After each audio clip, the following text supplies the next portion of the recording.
Okay, so this is an immunostrip. It looks pretty normal, pretty plain, but I can assure you there's antibodies stuck to the bottom of it. First thing you want to do is write down what you're going to put in each one of them. You can write it on the sides of the wells, or you can just write it on a separate sheet of paper what's what. I'm just going to show you guys how to do one sample really quick, just for demonstration purpose. So you're going to take first some leaf sample from the top, because the younger leaves they're just easier to break down. You really don't need a lot. Something like that is plenty.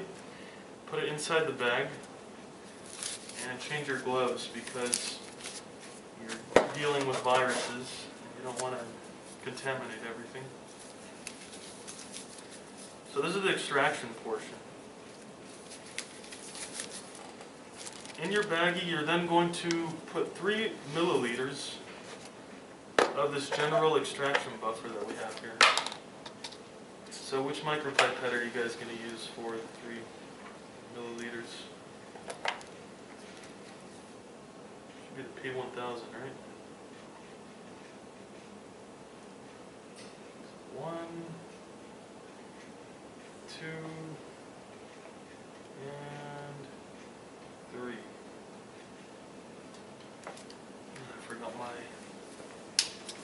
bag. Alright, so then you're going to close up the baggie. Thank you, guys. Mix the buffer with the leaf and then just rub it. You really don't need to grind it too hard. Just rub it vigorously for a while until you start to see the color of the buffer change.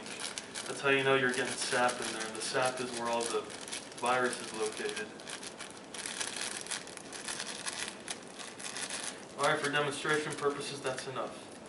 Next, you take 100 microliters of this buffer, and again, you've already labeled either the immunostrips or the order in which you're going to put things together. And you put 100 microliters of this buffer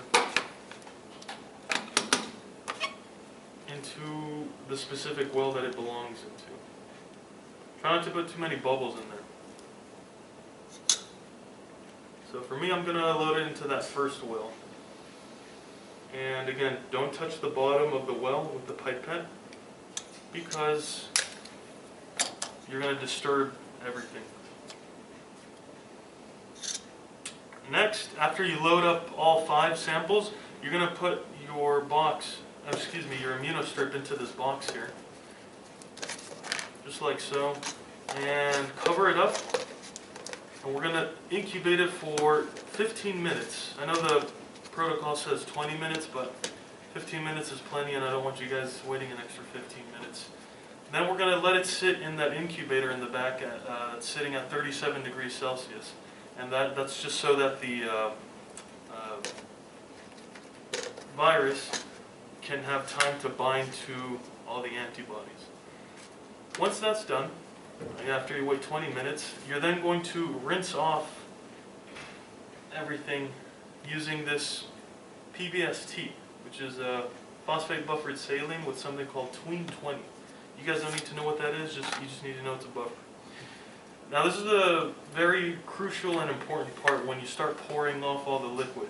If you pour it off sideways, all the wells are going to run into each other and you're going to mix everything up. So it's important that when you dump out the liquid, that you go straight, and that you don't start moving it up and down too much, because then the liquid can get transferred into the other wells. So here, let's first fill up each well with PBST.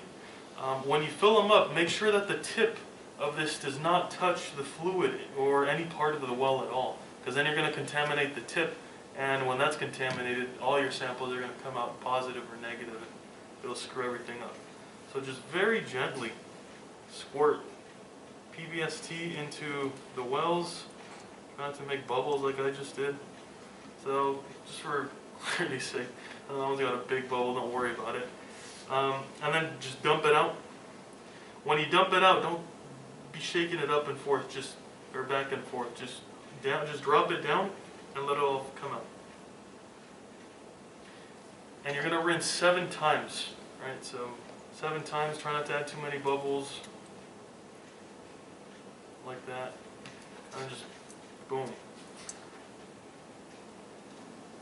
After the 7th time, you're going to take a couple of paper towels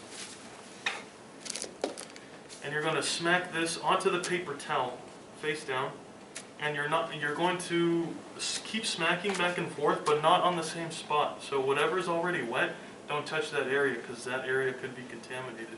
So just move down the paper towel, something like that. All right?